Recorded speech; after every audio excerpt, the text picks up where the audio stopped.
Today we will be looking at the role of fashion modeling and advertising in creating bias. And where does this bias begin? Until the 1800s, the term modeling was used primarily to describe people that would pose for portraits. Widespread public use of the camera did not happen until 1839. After that, advertisements featuring photographs of men and women started appearing in newspapers, and thus began the roots of fashion modeling that we know today. Modeling did not become a legitimate full-time profession until the 1970s and 80s, when better wages and working conditions allowed for such a career.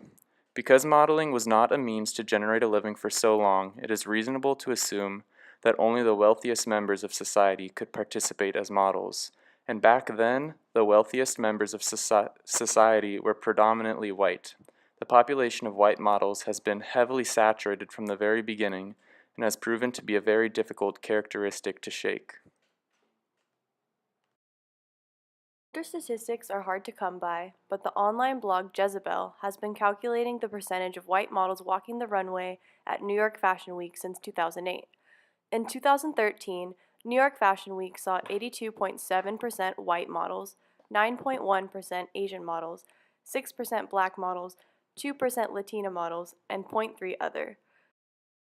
But the U.S. Census demographic estimates for 2016 were 61.3% white non-Hispanic, 5.7% Asian, 13.3% black, and 17.8% Latino.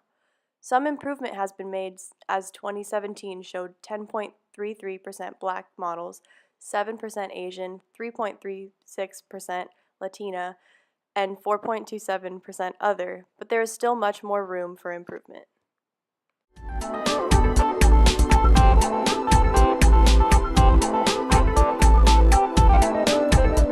A paper in the Berkeley Journal of African American Law and Policy claims that the fashion industry can shape social norms worldwide by distorting the images of minority groups by featuring so few models of color in non-stereotypical roles. This distortion not only leads to harm within the minority groups themselves, but it can also negatively affect interactions between people of different races. It is difficult to hear, but some designers and agencies simply state that blacks don't sell, and since it's a business, they won't hire models of color. However, there are groups that have been fighting for diversity on the runway. Diane von Furstenberg, president of the Council of Fashion Designers of America, or CFDA for short, promoted racial diversity in casting and encouraged other designers to do the same. Prominent models Naomi Campbell and Iman have pointed out specific designers who failed to diversify their shows by going after them through social media campaigns. In addition to bias of race, there is a clear bias towards weight in fashion modeling. The history of the ideal weight of a woman has been very dynamic and has been revealed throughout history by statues, paintings, and advertisements. Prehistory through the 1900s showed a focus on a full-figured woman.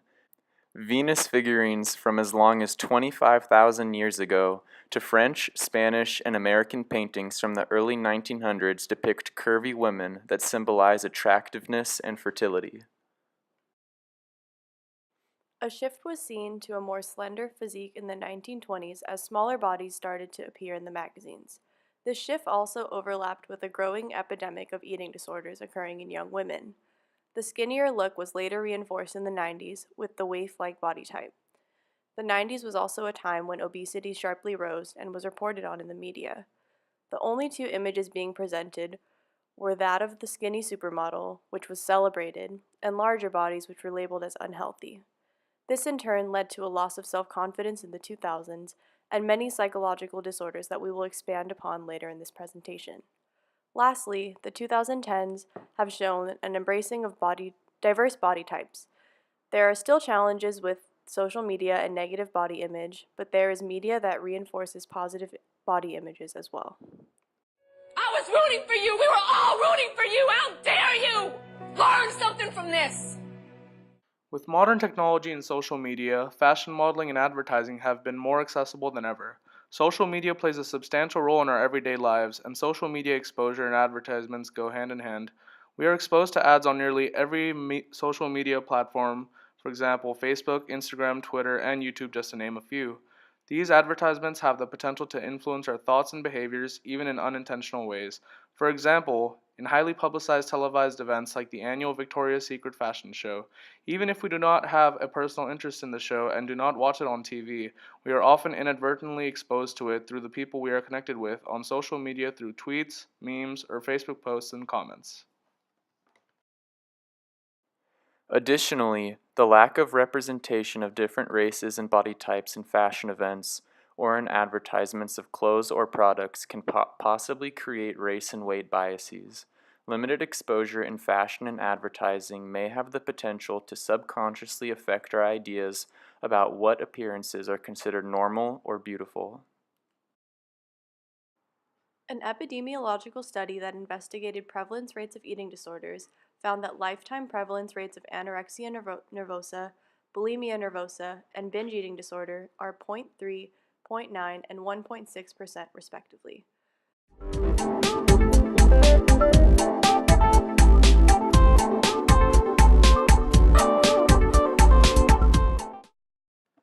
Now that we've explored some of the biases prevalent in fashion and advertising, let's delve into what might be going on in our heads when processing what we see in the fashion industry. The IAT, or Implicit Association Test, is a flexible task designed to tap automatic associations between concepts and attributes. It measures one's implicit attitudes towards two subjects by coupling words of opposite connotations, such as good or bad, to each and having the user pair them as quickly as possible, then switching the coupled words with subjects, and through measuring the difference in errors and reaction times, the test is able to show whether or not there is a preference to one subject over another. The Harvard Race IAT with the subjects of European Americans and African Americans showed that 68% of participants had at least some preference for the former over the latter. The Harvard Weight IAT gave results of 75% of participants to show preference to thin people over fat people. This, coupled with the race IAT, reflects why the fashion industry chose to depict white, thin people, as that is what people of their target audience would implicitly like to see. In a study published in 2000, researchers used functional MRI, or fMRI, to explore the neural substrates involved in the unconscious evaluation of black and white social groups. Specifically, they focused on the amygdala, a subcortical structure known to play a role in emotional learning and evaluation, and the insular cortex. In the first part of the experiment, white American subjects observed faces of unfamiliar black and white males. The strength of amygdala activation to black versus white faces was correlated with two indirect or unconscious measures of race evaluation, the implicit association test and potentiated startle, which can be seen in the figure provided. However, amygdala activation was not correlated with the direct or conscious expression of race attitudes. In the second part of the experiment, these patterns were not obtained when the stimulus faces belonged to familiar and positively regarded black and white individuals. Together, these results suggest that amygdala and behavioral responses to black versus white faces in white subjects reflect cultural evaluations of social groups modified by individual experiences. Another study investigated the neural substrates of same-race memory superiority using fMRI. European American, or EA, and African American, or AA, males underwent fMRI while they viewed photographs of AA males, EA males, and objects under intentional encoding conditions. Recognition memory was superior for same race versus other race faces. Individually defined areas in the fusiform region that responded preferentially to faces had greater response to same race versus other race faces. Across both groups, memory differences between the same race and other race faces correlated with differing activity in the left fusiform cortex and right parahippocampal and hippocampal areas. These results suggest that differential activation in fusiform regions contributes to same race memory superiority. This other race effect, in tandem with other studies such as the one previously mentioned, also showed that the increased activation of the amygdala when seeing faces of other races triggered a greater level of vigilance as they were perceived as more threatening. In another study, fMRI was conducted on normal weight female participants who viewed videos of normal weight represented by NW, and obese, represented by OB, models experiencing pain. Participants believed that half of the OB were overweight due to hormonal disorders, HORM-OB, and ignored the cause of obesity of the remaining models, unknown OB.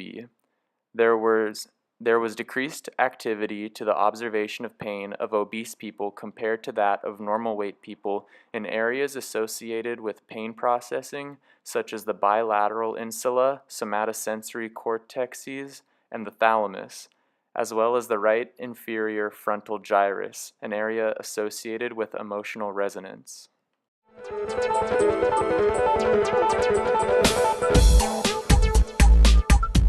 So what could we learn from these biases?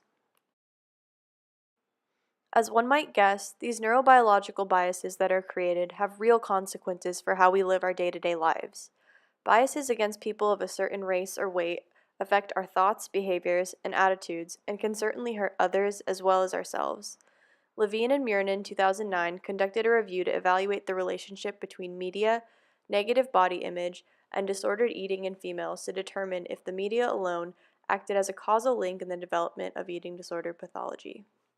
The review found that engagement with mass media, such as fashion magazines, should be considered a variable risk factor of disordered eating. Mass media, as seen previously, contains a very limited representation of body types and races. The authors argue that early exposure to mass media at an early age affects children and adolescents' schemas of attractiveness and forces children to create several assumptions about what society expects their body to look like. Additionally, the study found that extent of exposure to magazines that feature and glamorize thinness ideals is positively correlated with disordered eating, even when controlling for the young woman's level of personal interest in fitness and dieting. Finally, the study found that for girls 11 through 14, the extent of exposure to appearance-related magazines predicted body dissatisfaction through the mediator of internalization of the thin beauty ideal. This shows that biases created through limited exposure to the less thin body types have real consequences and can have harmful effects on body image. Future research could longitudinally observe how the prevalence rates of eating disorders change as fashion magazines and advertisements in the mass media attempt to diversify their models to further test the correlation between media exposure and eating disorder development. As previously explained, modeling was built on a foundation of representation and equality. From the beginning, only white women were glamorized, and the pressure to have a thin body followed shortly after. However, the biases that exist today are not set in stone. By increasing the representation of people of color in fashion modeling and advertising, we can begin to change our biases and modify our schemas of attractiveness. Some fashion companies like Aerie have already began the process of debiasing through their Aerie Real campaign. Aerie encourages women to embrace their bodies for what they are and not feel pressured to change anything. We wanted to show a small clip from the Aerie campaign, as it perfectly illustrates the direction that fashion modeling should take in order to begin to debias attitudes against people of color and people with curvier body types. Hopefully by watching this clip, you can begin to think about your biases and how they affect your body satisfaction. Retouching? Never. We're all perfectly imperfect. Body positivity? Always and forever. The authentic and real us. Girl power? We're sisters through thick and thin. Let's get real. Let's be real. Believe real. Here's the crazy part. All you have to do is be yourself. Here I go. Choose you and change the world. We hope you enjoyed this video. Thanks for watching!